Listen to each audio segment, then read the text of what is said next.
It is Wednesday, September 2nd, and I started to do a post yesterday, or a video yesterday, when we left the surgeon's office, but we almost got in an accident, so I went ahead and put I wasn't driving, but me talking and David driving, and it turned into this whole big crazy thing, so I just put my phone down, and then I totally forgot about it after that. So, went to the liver surgeon yesterday.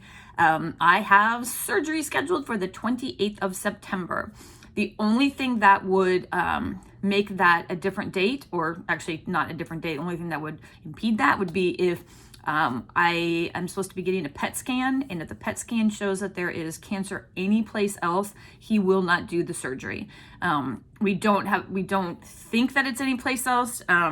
The numbers, cancer marker numbers, and the other things that they've been watching, it should be just fine. But that's the only thing that would mean I wouldn't get the surgery. And it wouldn't be that they would just put the surgery off. I basically would probably never get the surgery unless we went through a whole bunch more chemo, killed all the other cancer, and then we went back into the liver.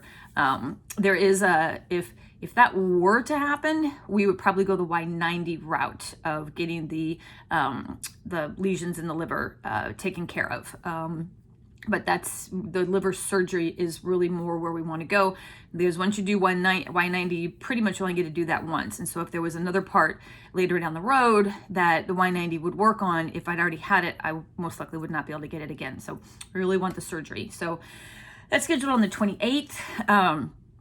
I'm excited about it, and the fact that we're just getting it done. He's going to take out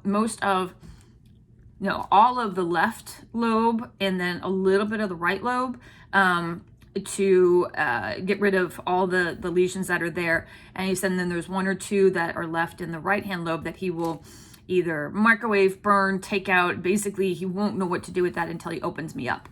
And speaking of that, one of the things I asked him was how big the incision is and where the incision is. And he pointed basically to like right under your lower your rib cage on the right hand side, and right in the area that he said is pretty much the only area left on my whole stomach area, or that whole belly area, that doesn't already have scars on it. So I was kind of hoping he was going to be able to go in already where there was a scar. So one more scar. Yes, I'm turning into a masterpiece of scars. The surgery is about 4 hours long, 4 to 5 hours long. Right now they've got me scheduled for like 8 o'clock in the morning. So that's a long surgery. I mean, that's a long surgery. I'm sure there are plenty of other really long surgeries out there, but that to me is a long surgery. So what else?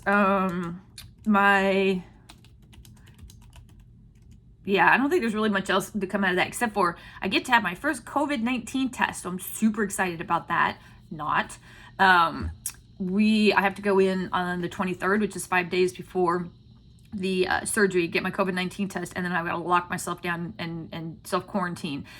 So there's no way that I could, I'm not out in public and I can't get COVID-19, because that would be, they wouldn't want to do the surgery if I had that. So that's super exciting about having to get a COVID-19 test. Not really looking forward to that part of it, but hey, at least we'll know I'm clear and good to go.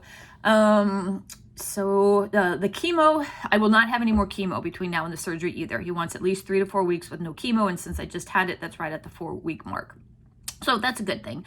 At least on my end, I think it is. And I talked to my oncologist this morning, and he's not freaked out about me going that long without it, or trying to get another one in and pushing the surgery off. So that's all good.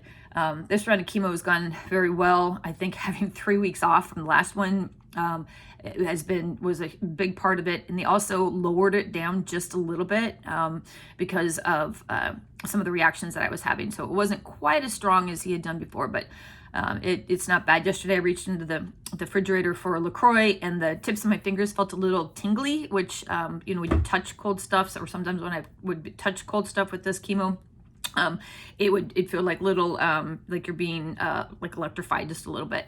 But no problems with my feet this time, which has been great. And I haven't had all the soreness on my hands that I did on that last round of chemo. So this one has been much easier to handle. And see, so I think that's all caught. I think I'm all caught up. And then I didn't come prepared for a joke, so I had to look one up real quick. So I will end this with the joke of the day of how does a duck buy lipstick? She just puts it on her bill. That one's kind of cute. I wish I would have had that and not had to read it off my computer screen.